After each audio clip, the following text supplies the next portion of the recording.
চৰকাৰী বিষয়াৰ বিৰুদ্ধে দুৰ্নীতিৰ অভিযোগ একে বৰুৱা এছকে আগৰৱালৰ বিৰুদ্ধে এই ভয়ংকৰ অভিযোগ দুৰ্নীতিৰ অভিযোগ এম ডেকা কেসি হুতৰ বিৰুদ্ধেও ৰাজ্যত চৰকাৰী বিভাগৰ বিষয়াই আঁচনি ৰূপায়ণৰ নামত লাখ লাখ টকা লুণ্ঠন কৰাৰ অভিযোগ উত্থাপন হৈছে জনস্বাস্থ্য কাৰিকৰী বিভাগত ৰেইন ৱাটাৰ হাৰ্ভেষ্টিং সিস্টেম অৰ্থাৎ বৰষুণৰ পানী সঞ্চয় আঁচনিখন ৰূপায়ণৰ নামত দুৰ্নীতি সংঘটিত কৰাৰ অভিযোগ উত্থাপন হৈছে জনস্বাস্থ্য কাৰিকৰী বিভাগে 2010 চনত এখন নিবিদা আহ্বান কৰি অসমত বৰষুণৰ পানী সঞ্চয় আঁচনি ৰূপায়ণৰ বাবে এক বিজ্ঞাপন প্ৰকাশ কৰিছিল বিজ্ঞাপনটোৰ জৰিয়তে ৰাজ্যৰ ব্লক আৰু গাঁও পঞ্চায়তসমূহত আঁচনিৰ কাম কৰিবৰ বাবে উপযুক্ত প্ৰতিষ্ঠান নাইবা ব্যক্তিৰ পৰা নিবিদা আহ্বান কৰা হৈছিল সেই অনুসৰি 7টা প্ৰতিষ্ঠানে নিবিদা দাখিল কৰিছিল নিবিদাত ৰাজ্যৰ প্ৰাথমিক বিদ্যালয়সমূহত বৰষুণৰ পানী সঞ্চয় আঁচনি ৰূপায়ণ কৰাৰ কথা উল্লেখ নাছিল যদিও জনস্বাস্থ্য কাৰিকৰী বিভাগৰ মুখ্য অভিযন্তাৰ কাৰ্যালয়ৰ পৰা প্ৰাথমিক বিদ্যালয়সমূহত 5000 লিটাৰৰ দুটা পানী টেংকিৰ বাবদ এস্টিমেট কষ্ট ধাৰ্য 1,48,600 টকা যাতায়াতৰ বাবদ 10,000 টকা মুঠ 1,58,600 টকা অভিযোগ অনুসৰি নিৰ্ধাৰণ কৰা চৰকাৰী মূল্যতকৈ বেছি টকাৰ নিবিদা দাখিল কৰা হৈছিল উক্ত প্ৰতিষ্ঠানসমূহে নিবিদাৰ মূল্যতকৈ বেছি দাম দাখিল কৰাৰ বাবে পুনৰ নতুনকৈ নিবিদাৰ বিজ্ঞাপন প্ৰকাশ কৰিব লাগিছিল কিন্তু পুনৰ নিবিদা প্ৰকাশ কৰাৰ বিপৰীতে নিবিদা খোলাৰ 11 দিনৰ পিছতে চৰকাৰী বিষয়া কেইগৰাকী ক্ৰমে A K Bora chief engineer PHE Assam chairman S K Agarwal deputy secretary PHED member government nominee M Deka financial adviser PHED member K C Sut superintending engineer PHE এই কেইগৰাকী বিষয়াই ঠিকাদাৰে মিলি দাখিল কৰা মূল্য যোগান নধৰি এখন স্কুলত 2,10,000 টকা আৰু পঞ্চায়তত 96,000 টকা অতিৰিক্ত মূল্য নিৰ্ধাৰণ কৰিছিল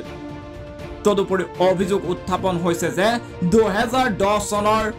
20 ডিচেম্বৰত পিএইচসি কাৰ্যালয়ৰ মুখ্য অভিযন্তা কাৰ্যালয়ৰ পৰা ক্ষমতাৰ অপব্যৱহাৰ কৰি এখন স্কুলৰ বিপৰীতে পূৰ্বে নিৰ্ধাৰণ কৰা মূল্যতকৈ 5,000 টকা বেছিকৈ বৃদ্ধি কৰি মুঠ 2,15,000 টকাকৈ ধাৰ্য কৰি ধন মুকলি দিয়াৰ অভিযোগ উত্থাপন হৈছে আনহাতে বৰষুণৰ পানী সঞ্চয় আঁচনিৰ লগতে আইৰন ৰিমুভেল প্লান্ট ফেব্ৰিকেটেড চমুকৈ IRPF নামৰ আঁচনিখন ৰূপায়ণৰ বাবে জনস্বাস্থ্য কাৰিকৰী বিভাগে 2008 চনৰ 2 জুনত এক বিজ্ঞাপন প্ৰকাশ কৰিছিল জনস্বাস্থ্য কাৰিকৰী বিভাগে উক্ত বিজ্ঞাপনৰ বিপৰীতে আইৰন ৰিমুভেল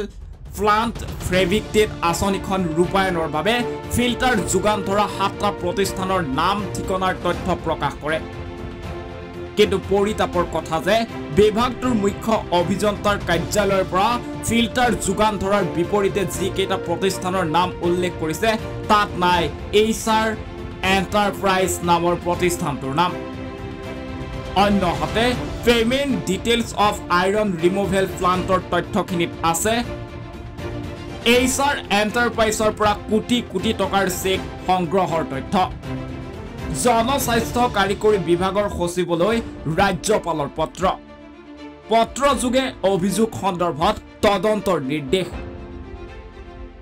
18 জুলাইত GSA 38/2024/61 নম্বৰ পত্ৰখনৰ জৰিয়তে আঁচনিখন ৰূপায়ণৰ নামত দুৰ্নীতি চলাই থকাৰ অভিযোগ সন্দৰ্ভত তদন্ত কৰি যদি কোনো লোক দোষী সাব্যস্ত হয় তেন্তে তেওঁৰ বিৰুদ্ধে ব্যৱস্থা গ্ৰহণ কৰাৰ লগতে তদন্তৰ প্ৰতিবেদন ৰাজ্যপালক জমা দিয়াৰ নিৰ্দেশ প্ৰদান কৰা হৈছে ব্যুৰো ৰিপৰ্ট এনিভাৰত 24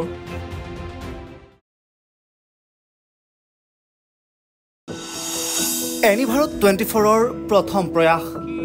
জুবিন গাৰ্গৰ গীতৰ প্ৰতিযোগিতা জুবিনৰ গানে কি আনে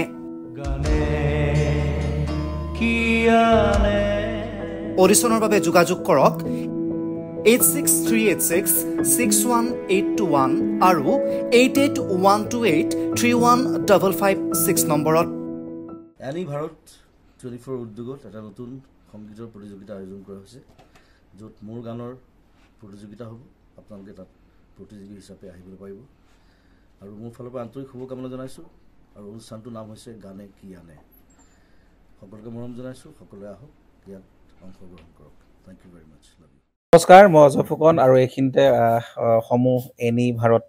চেনেলটোৰ যিসকল কৰ্মকৰ্তা আছে সকলোৰে মোৰ ফালৰ পৰা শুভেচ্ছা জ্ঞাপন কৰিছোঁ অসমৰ আচলতে সংবাদ জগতত নতুনকৈ আচলতে এটি আত্মপ্ৰকাশ ঘটিছে আমাৰ নিউজ চেনেল এনি ভাৰত আৰু এনি ভাৰতৰ এটা খুব ধুনীয়া এটা অনুষ্ঠান হ'বলৈ গৈ আছে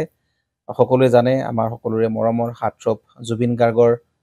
গানে কি আনে আচলতে জুবিনদাৰ সেই গীতৰ আধাৰত আমাৰ হিৰুদাই লিখা সেই গীতটি গানে কি আনে এই গানে কি আনে নামৰ এটি তেওঁলোকে সাংগীতিক ৰিয়েলিটি শ্ব' কৰিবলৈ গৈ আছে আৰু 15 আগষ্টৰ পৰা গোটেই আৰম্ভ হ'ব প্ৰথম অডিশ্যন অসমৰ ধেমাজি জিলাত আৰম্ভ কৰিব গতিকে সমূহ যিসকল প্ৰতিভা আছে যিসকলে গান ভাল পায় যিসকলে তেওঁলোকৰ নিজৰ প্ৰতিভা আচলতে দেখুৱাব বিচাৰে এই ৰিয়েলিটি শ্ব'ত গানে কি আনে এই প্ৰতিযোগিতাত অংশগ্ৰহণ কৰক আৰু খুব ধুনীয়া আপোনালোকে সুবৰ্ণ সুযোগ লাভ কৰিব লগতে ইয়াতে পুৰস্কাৰ আছেই বিভিন্ন ধৰণৰ উপহাৰো আপোনালোকে লাভ কৰিব আৰু লগতে এগৰাকী প্ৰতিষ্ঠিত আচলতে এগৰাকী শিল্পী হিচাপে অসমৰ সাংস্কৃতিক জগত আপোনালোক প্ৰতিষ্ঠা লাভ কৰিব গতিকে গোটেই অনুষ্ঠানটোলৈ মোৰ ফালৰ পৰা শুভকামনা থাকিল আৰু লগতে এই অনুষ্ঠানটোত আপোনালোকে অংশগ্ৰহণ কৰিব আমিও আছোঁ আৰু সকলোকে আমি লগ পাম ধন্যবাদ